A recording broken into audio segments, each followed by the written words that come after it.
When in doubt, guess C. That was always my go-to choice when taking standardized tests in school, and I just couldn't figure out what the question was asking or what the answer was. Since English isn't my first language, I struggled with my reading comprehension and would get anxious when taking these tests. I worked hard during school, got good grades, volunteered, and joined clubs. I did everything right. But at the end of the day, the score on my ACT exam did not reflect my work ethic or the hours I spent studying. The ACT and SAT are standardized aptitude tests that are used to predict how well a student will do in college. Colleges use this score as a benchmark and a weed out tool to remove applicants. However, according to the Washington Post article, the standardized aptitude test is an indicator of socioeconomic status rather than college success. That students in lower economy classes are more likely to perform poorly on the exam and lose chances of attending top colleges or even qualifying for merit scholarships. By removing standardized testing as a requirement for college admissions, it will create a more exclusive student body and relieve the stress of the test. More and more colleges and universities are becoming test optional or test flexible as they recognize the failure of having this test as part of their application process. A test flexible school allows you to submit alternative tests such as SAT 2 or advanced placement, while test optional does not require you to send any test scores. Test optional schools often require an extra writing prompt in order to learn more about the applicant. According to College of the Holy Cross, they've decided to become test optional because they found that looking at a student's academic history as a better indicator of their work ethic rather than the score of one test. However, most colleges will still require SAT and SAT as it's a qualification for the US News and World Report Best Colleges. The rating on the US News and World Report Best Colleges looks at the scores of the students who were invited to attend, so a high rating correlates to a high score on the standardized test as well as a high GPA. Colleges believe that a high rating will allow them to have better qualified applicants. Colleges that require SAT or ACT believe that it's a good indicator of success, as a high score promotes academic rigor, according to Matthew Putfera, founder of Academic Approach. Nevertheless, a study conducted on a Chicago public school students showed that GPA is a 5 times of a stronger indicator for success. One of the authors of the study, Aline Ellenworth, even states that standardized tests only looks at a couple sets of skills, while GPA shows an overall progression. Therefore, having standardized tests as a requirement in the application can lead students with potential of succeeding to not get accepted. Studies have shown that standardized tests are closely related to the economic status of students, and therefore, students in lower economy classes are more likely to perform poorer on the exam. According to Fairtext, the lower exam scores contribute to the lack of racial diversity in college enrollment, as students of color, on average, score lower.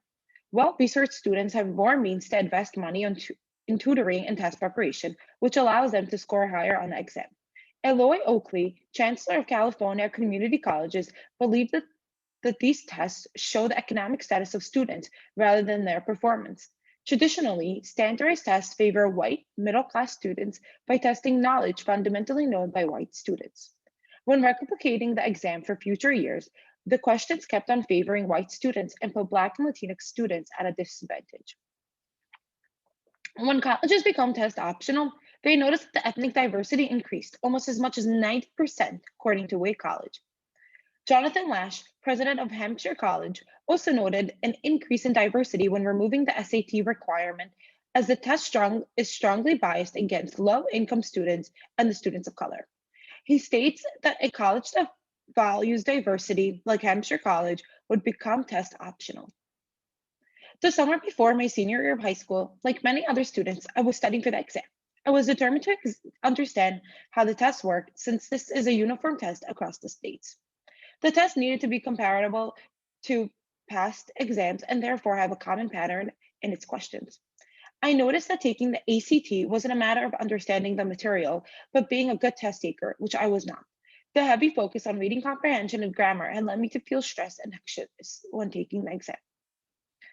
I remember that standardized test that I took in middle school and when I would fail those exams because I didn't know English.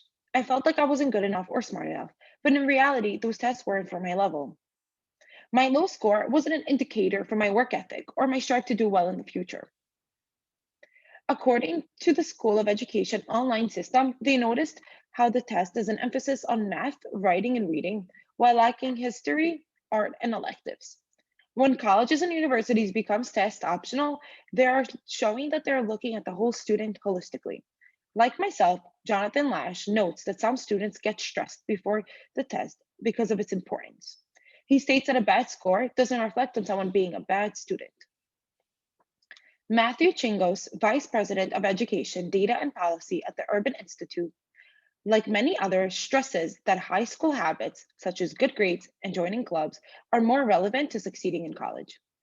For years, standardized aptitude tests have been a cause for many students to be rejected from school. Colleges use standardized tests as a benchmark and fail to look at other factors. Studies have shown that students in lower economy classes have, sh- have suffered from standardized tests. This contributes to the lack of diversity in many colleges. Students also may not perform well in the exam due to the immense pressure. Doing poorly in the exam does not make a student less likely to have a bright future. Colleges who've become test optional have seen both an increase in diversity and the quality of their applicants.